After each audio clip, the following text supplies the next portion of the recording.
Welcome back to another episode of LBG Reviews to Sleep 2. Before we dive into talking about the mountains that we just went up last week, I figured it would be best if we took this time as we are approaching the end of the tale of While the Iron's Hot to discuss the Adventure Society that I had mentioned a few weeks prior. There are numerous characters you can recruit to the Adventure Society, including the man who wanted Damascus dumbbells in the archipelago. There is also a dog who can fetch a ball for at the top of the mountain. A Yeti, also on the top of the mountain, that you have to help prepare for a vacation by finding him a tropical shirt.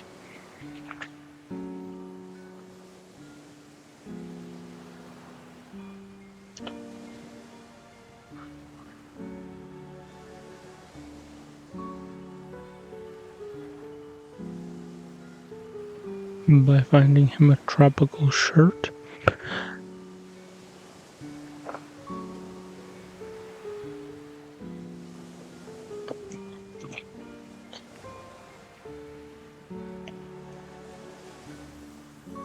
By finding him a tropical shirt.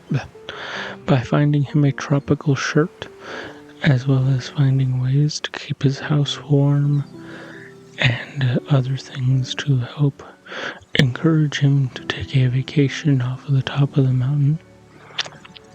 There is also a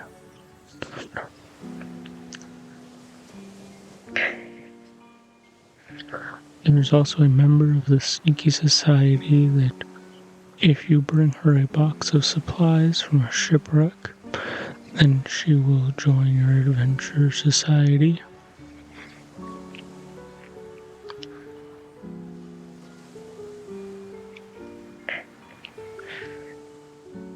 And if I recall correctly, there is also the man who you help out previously with making him an engagement ring and preparing a table for his wedding afterwards. That if you help him out with all of this, that he joins your Adventure Society as a way to say thank you. What does the Adventure Society even do within While the Iron's Hot, I hear you asking? Well, you can choose 3 different options.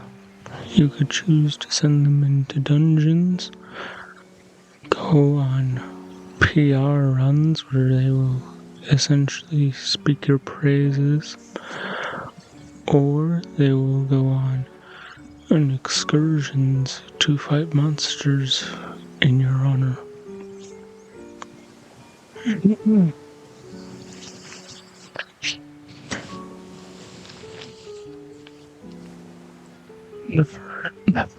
The first of these options will result in the individual going into a dungeon to find resources and loot for you.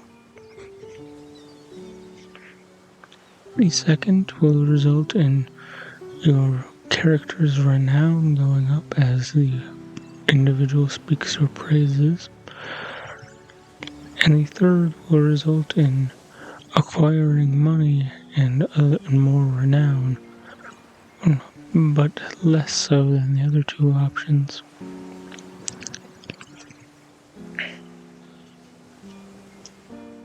But it's not that simple. Each of your heroes that you can recruit to your Adventure Society require a weapon, a helmet, a potion, and maybe some other trinket.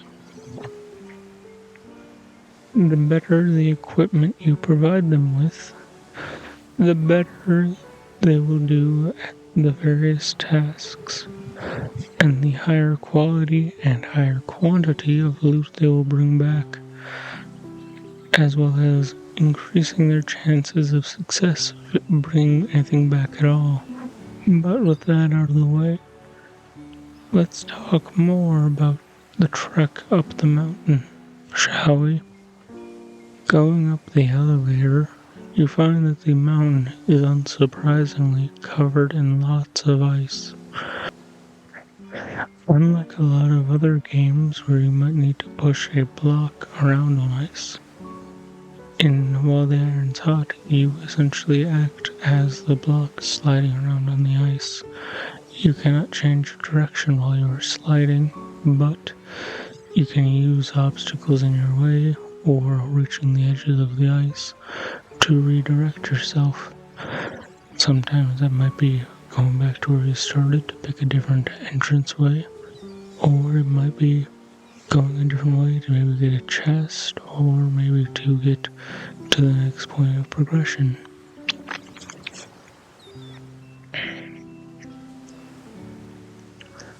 Either way, once you arrive at a bridge approaching the miners' village, you find the leader of the alchemist village, who stops you dead in your tracks.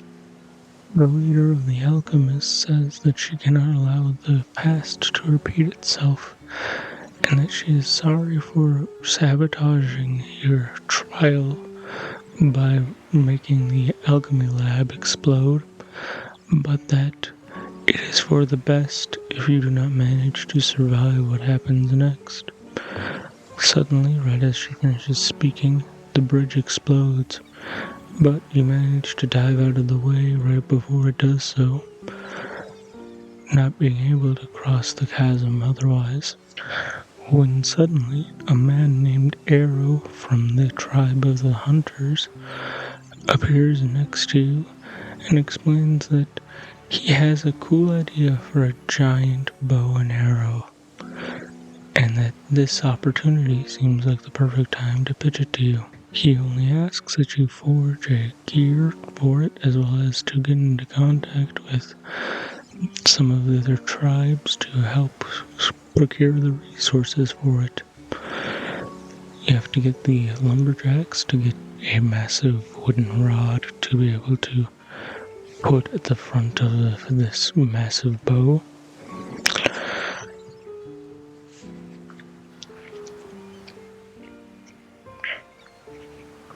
You have to talk with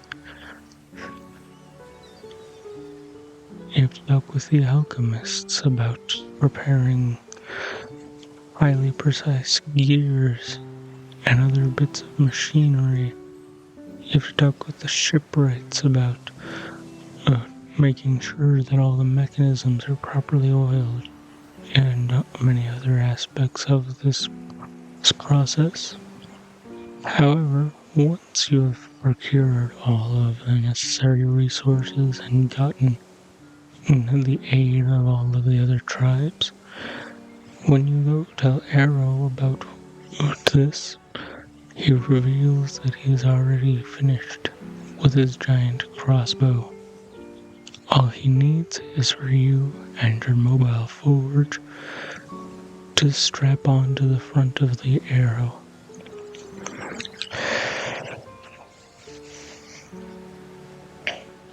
Doing so, you get launched over the chasm and can begin your journey to finally reach the miners' village.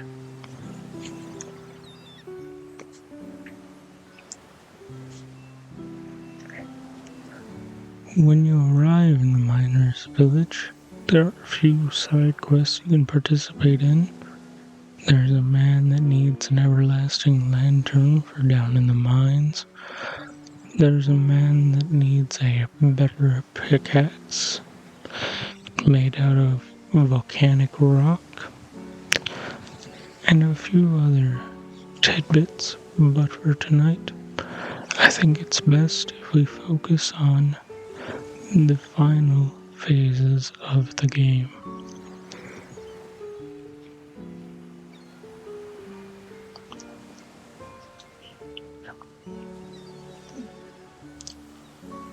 When you arrive in the miners' village, you find that the alchemy leader has already been imprisoned by Opal. Opal explains that He knew that what the alchemy leader was doing and has already taken care of it.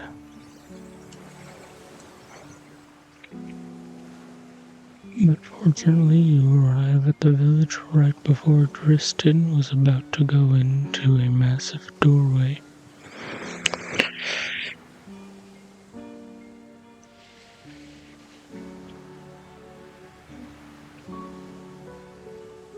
So you stop Tristan and tell him that you will handle it yourself.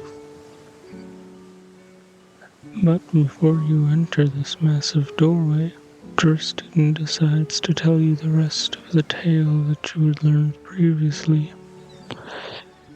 You see, not only did Opal approach the previous blacksmith about this new material, after the legendary blacksmith began forging with this material, when they faced the repercussions of doing so,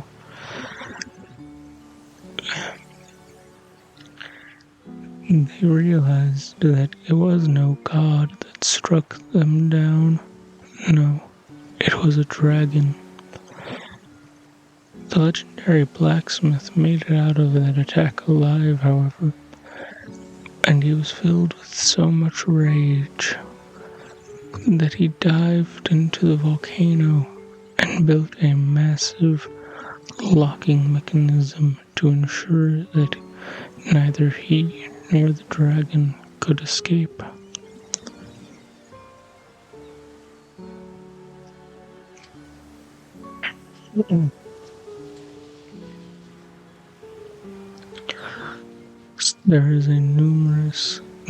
There's a large number of puzzles to solve to reach your way to the bottom of the mountain and to get into the depths of the volcano. But solving all of them, you will eventually find this rare material that Opal has been hyping up for the entirety of the game.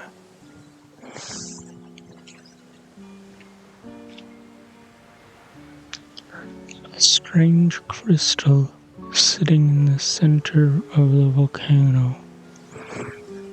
As you pick it up, a dragon drops down from the ceiling.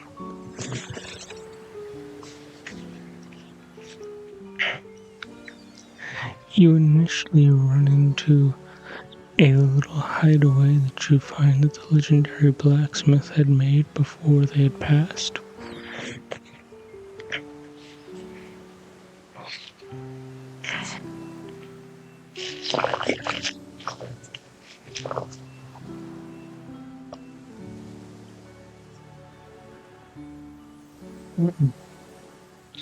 As well as a note remarking about how the legendary blacksmith realizes that they messed up in pursuing revenge, and that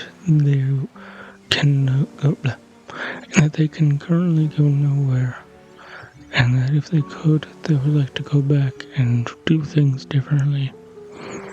But that's too late, and they pass away.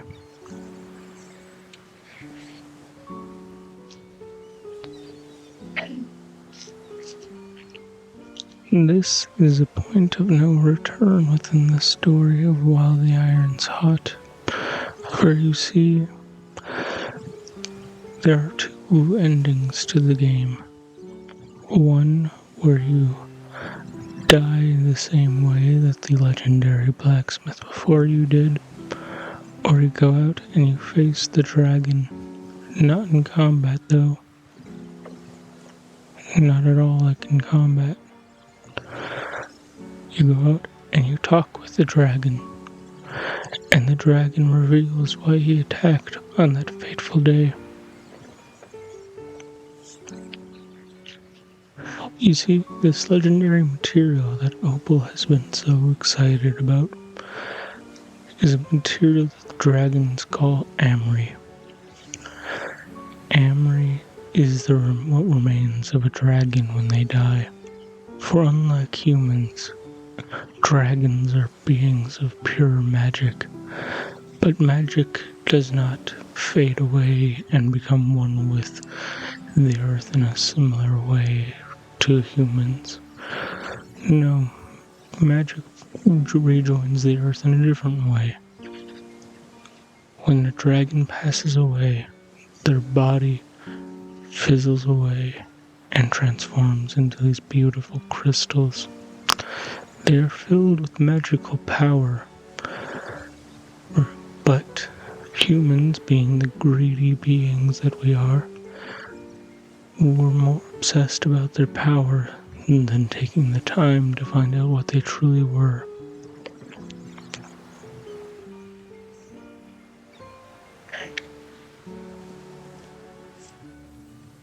As you talk with the dragon, and as you begin to recognize what is truly going on here, you strike up a deal with the dragon and you explain, what if I could guarantee that I would use the Amory ethically, to rather than use it to continue to destroy the world that we both know and love?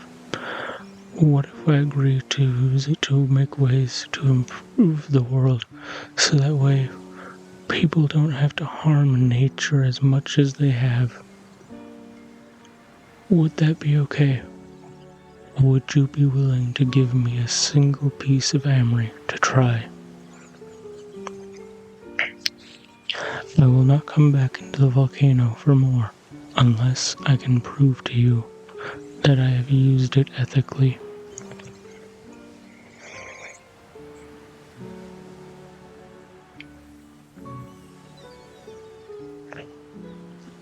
During your conversation with the dragon admits, perhaps you are the only one that can truly ethically use the Amory. And so he gives you a single piece and lets you decide what you will make of it with the first one.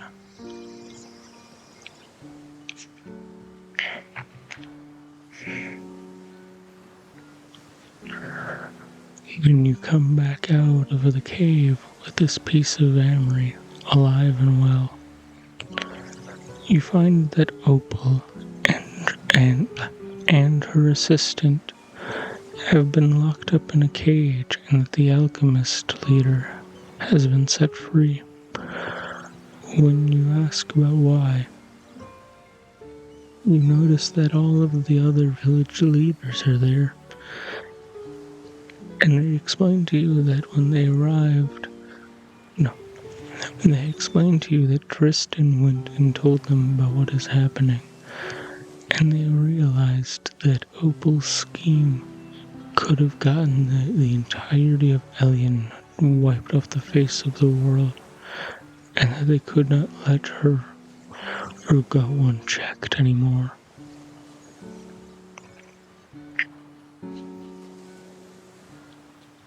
But they say that they understand where Opal is coming from, because Opal is doing what she thought was best to ensure the safety and security of her people and the people of Elian. But that her attempts at doing what she thought was best were doing nothing more than was doing nothing more than hurting the land that she cared about so much.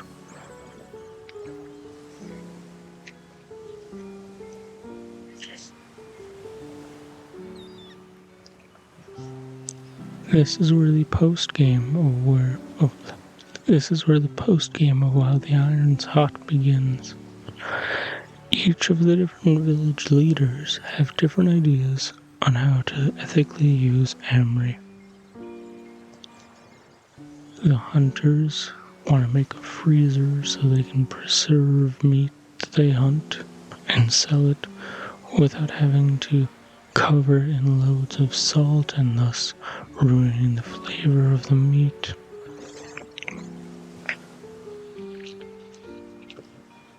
The shipwrights want to make a boat motor so that way they don't have to rely on the wind, nor do they have to use harmful oars to stir up the water in dangerous ways.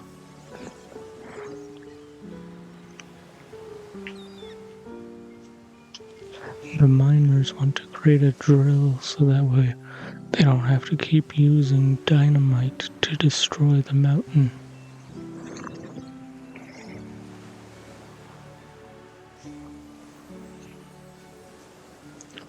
The alchemists want to create a mobile alchemy lab so that way they don't have to take their potions to their patients. They can take the potion lab to the patients.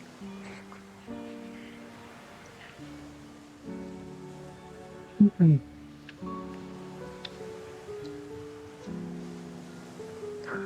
lumberjacks want to create a saw so that way in less time and energy can be used on wasting wood for processing.